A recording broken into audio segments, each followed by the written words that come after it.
This is Q on CBC Radio 1 across Canada, Sirius Satellite Channel 159 across North America, from PRI, Public Radio International in the United States, and on CBC Television.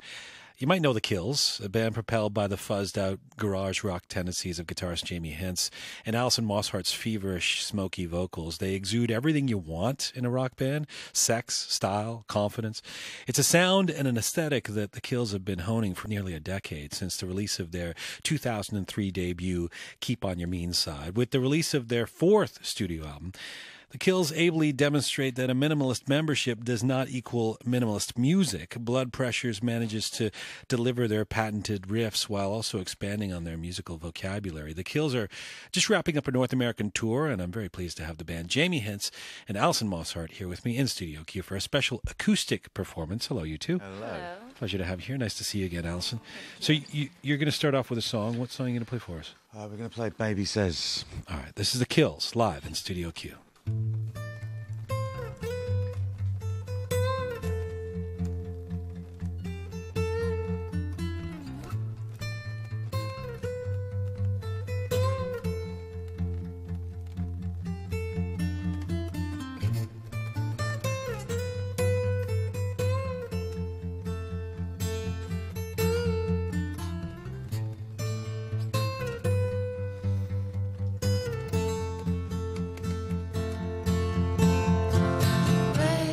Says she's dying to meet you, take you off and make your blood hum and tremble like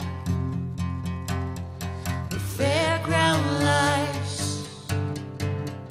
The baby says if ever you see skin as fair or eyes as deep and as black as mine,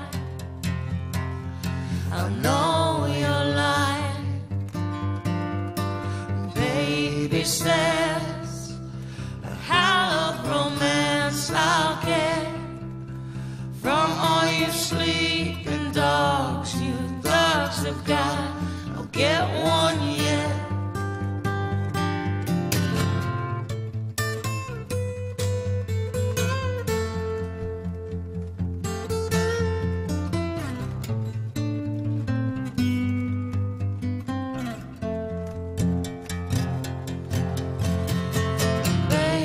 Says, for all I've forsaken, make something of all the noise and the mess you're making, and all the time it's taken. Baby says, there's death in these silver curls that break open jails, send you diving for pearls without a care in the world.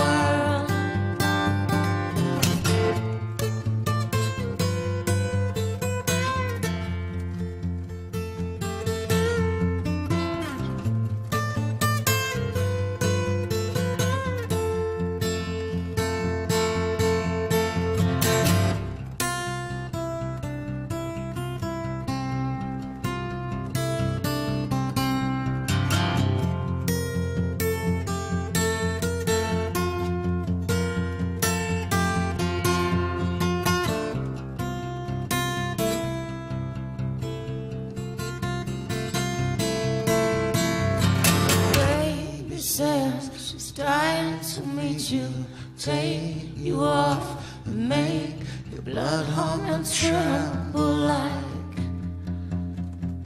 the pinball lights. Baby says, a howl of romance I'll get from all you sleeping dogs you thugs have got. I'll get one yet.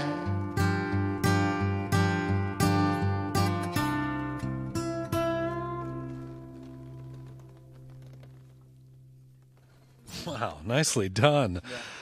Live in Studio Q, The Kills playing the song Baby Says. That's Jamie Hintz and Alison Mosshart. Baby Says appears on their latest record, Blood Pressures. Come on over here, you guys.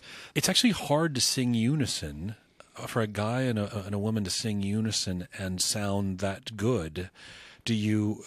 Because you We really practice. you have to track each other. Well, yeah, I was going to ask. I mean, do you No, actually I mean, look at when each other and practice Yeah, that? when we started off, I used to have this old like little art studio in a huge building. We used to practice there, and then we kind of get complaints from people because it was too noisy.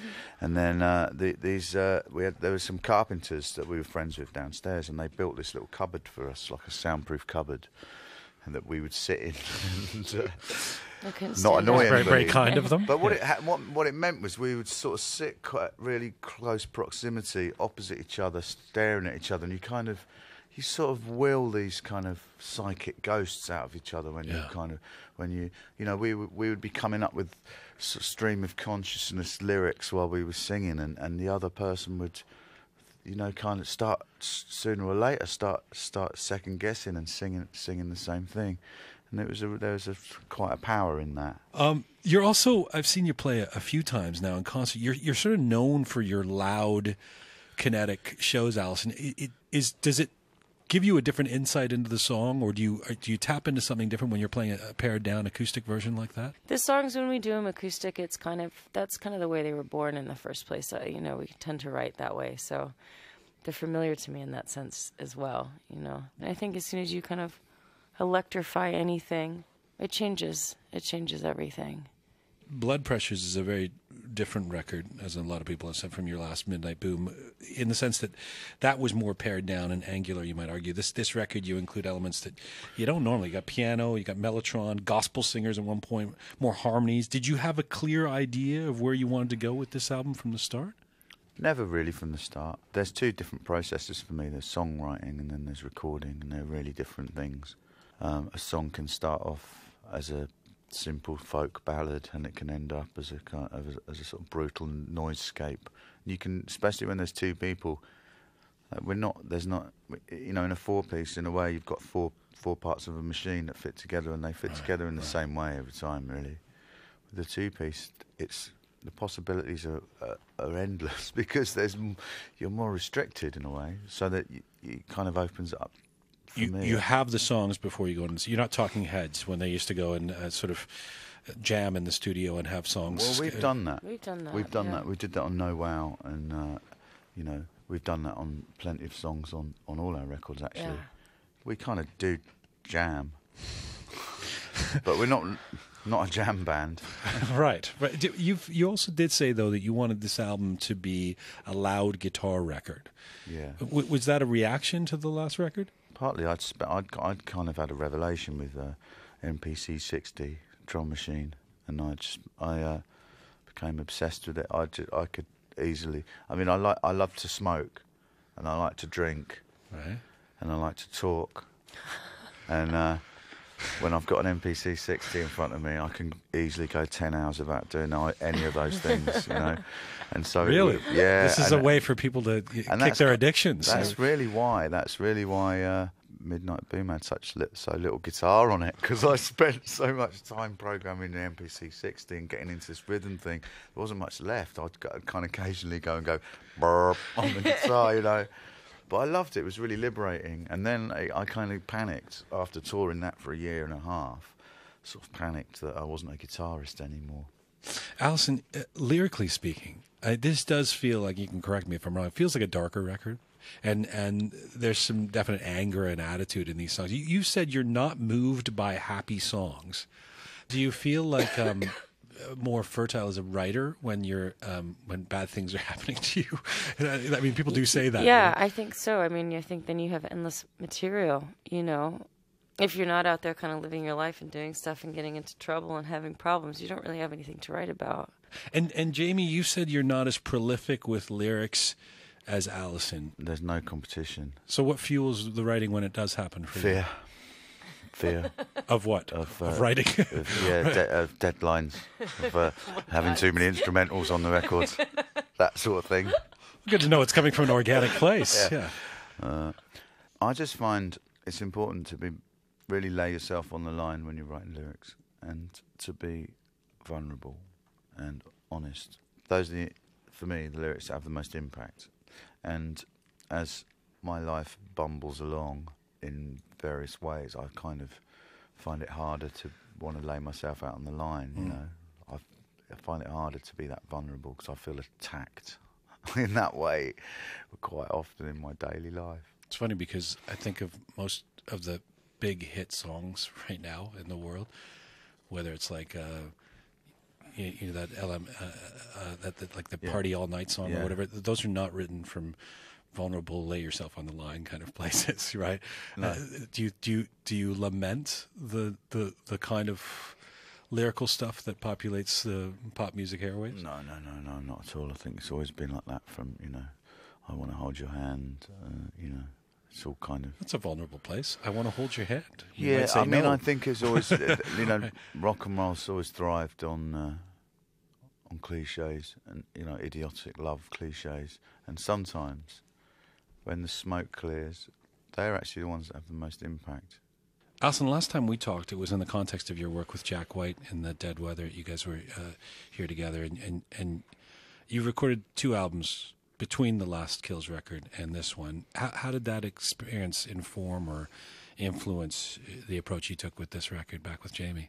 It made the Kills fresh again. I mean, it made me really excited about it. I guess when you go away and you do something else and you come back, you have a whole new kind of vitality, you know. And I hope it made me a better musician, you know. Have you ever creatively, have cultural differences ever come in to this? I mean, have you ever noticed that you bring different things to a certain extent because of the British and the American thing? Yeah, sometimes. I mean, I have to say, because I explore things, you know, with English literature, it gets me much more than American literature these days, you know, because it's not, you know, the way that American authors write, it's not the way I grew up.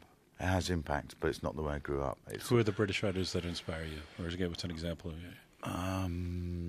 Robert Graves, Evelyn Waugh, you know. Those the two. list has ended. There's 2 very powerful writers in Graves. England. I mean, I like a lot of play, like Stephen Burkoff is amazing. You know, I like he's kind of uses this, turns this Cockney rhyming slang into a sort of poetry that I like a lot. And that's different from you, Alison? I think it's the same. It's weird, when I moved to England when I was 20, I was just like, I'm over America. I can't deal with it anymore. I want to go, you know, I want to go learn about all the English stuff. And then as you get older, you kind of go back a little bit. And I think, like, in the last couple of years, I mean, we said it to each other when we went in to do this record, that suddenly I'd never been so American, he'd never been so English. And we're like, what's going on? But it was a great thing, because it kind of was like the first record when we were like that, you know. Kind of mixes it up a bit. What does that mean? I mean, what did it mean? It just meant so many things on so many levels, you know. It means. I mean, I have a phrase for it, a kind that I call "skulls on the highway," right? Which is it's a kind of, that's my stab at saying when things get a little, there's too many Americanisms, you know. It's like it says nothing about my life. Skulls on the highway, you know, and that's that. It's that sort of, sometimes it heads in that. Would you say skulls on the motorway? I would. Yeah. right. I would say skulls on the motorway. Yeah. Okay. And there's the difference. You know, That says a lot more about your life. you say tomato, for God's sake. I say potato. You guys are more popular now, it seems like, than you've ever been. And a big reason for that has got to be the live performances. I was surprised to find out, to hear you say recently, Alison, that you said it's never comfortable for you on stage.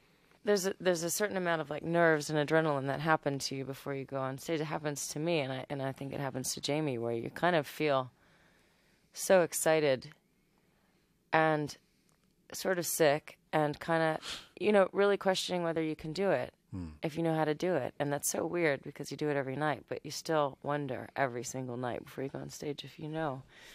And that's never gone away, and I think that's part of the reason that we love it so much, because no matter what, it's always a challenge, you know. Yeah, to me it doesn't really matter the size of the show either. It's just, there's a transition. I think there's a thing that happens. There's a transition between your sort of off-stage self and your on-stage self, and you become your sort of super self when you go on stage. And there has to be a change in you, you know.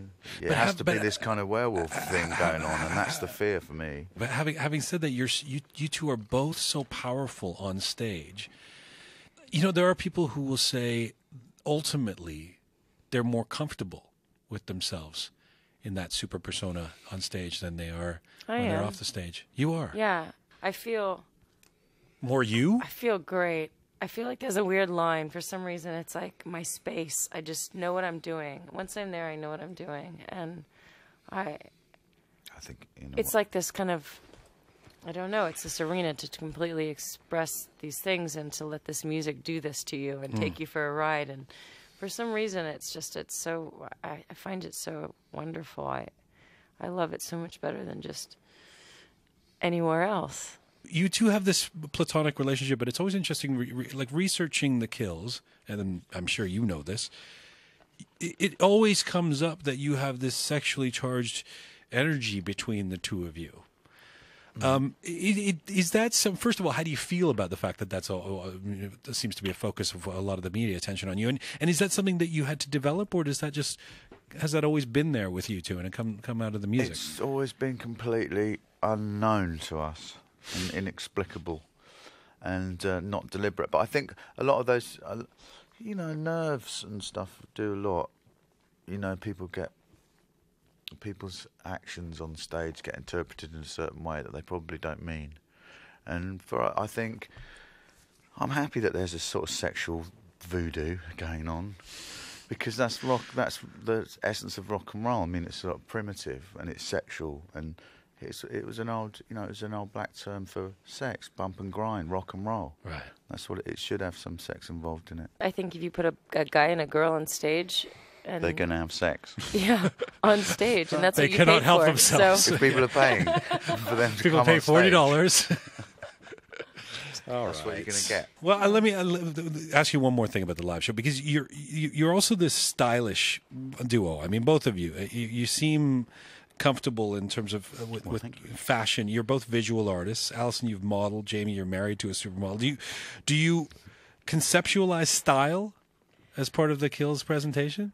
I mean, when I was a kid, I used to go to the record store and look through records and buy records on the strength of the artwork or what the band looked like. You know, that was my first thing, was to be drawn to the way a band looked.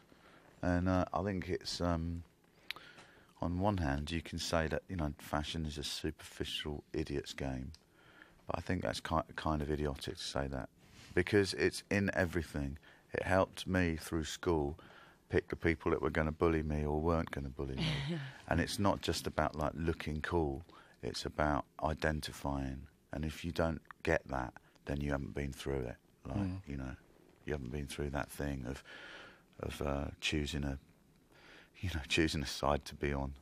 Also, I wonder if it's a bit of a British thing too. I don't think so. Maybe. Well, there is a strand in American rock though, where it's like, just be yourself. You wear a torn T-shirt or something, and I always hated that. I'm not into that at all. I hate that. It's When you can't tell the band from the roadies. Yeah. Which one's the roadie? But they would argue they're they're keeping it real. It's just about the music, man, right? There's enough people keeping it real already. If you keep it real, then don't get up on stage and do a performance, because that is not real. It's a performance. You guys do really seem harmonious. Do you? How often do you disagree? All the time. You do? Doesn't seem like it. Not all the time. That's Not all the time, but maybe like once a day. A disagreement. I see. You're disagreeing about the disagreement. It's true, actually. You're going to play one more. So thank you, by the way, so much for coming in and doing this acoustically in the morning. You're going to play another song for us. What are you going to play for us? We're going to play Nail in My Coffin. All right. I don't know. I believe. This is The Kills. The new record is called, the latest album, I should say, Blood Pressures. They're on the tail end of a North American tour. They're performing here live in Studio Q. From that record, the song Nail in My Coffin.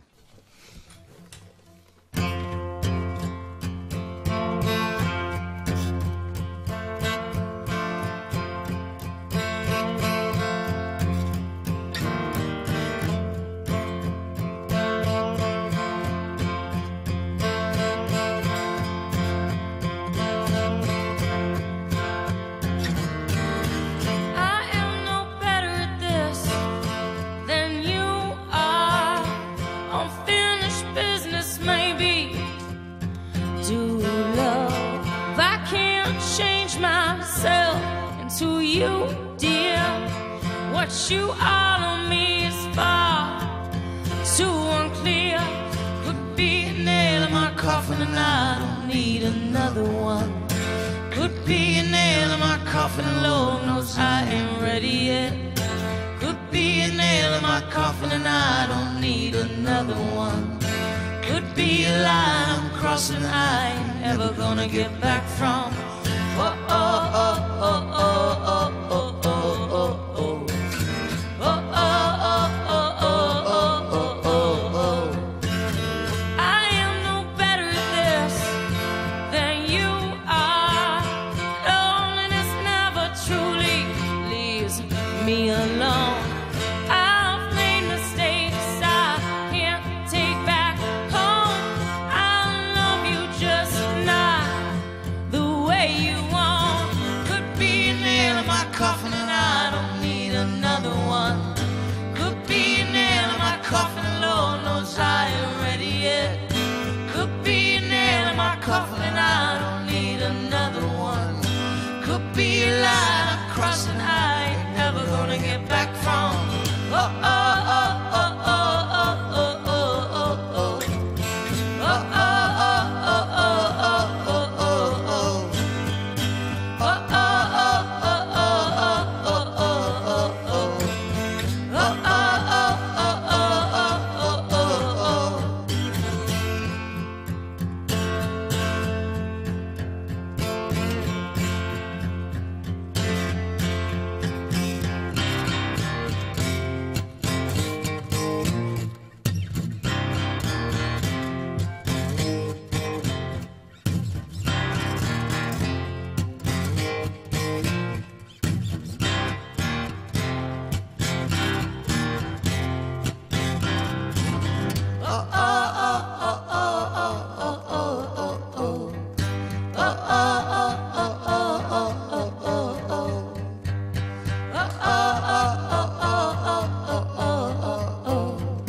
Oh, oh, oh, oh, oh, oh, oh, oh.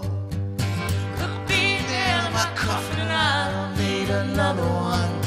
Could be a nail in my coffin, Lord knows I ain't ready yet. Could be a nail in my coffin and I don't need another one. Could be a line I'm crossing I ain't never gonna get back from. Could be a nail in my coffin and I don't need another one. Could be a nail in my coffin, Lord knows I ain't ready yet. Could be a nail in my coffin and I don't need another one. Could be a line I'm crossing I ain't never gonna get back from. Live in Studio Q, The Kills, playing the song Nail in My Coffin from their latest record. It's called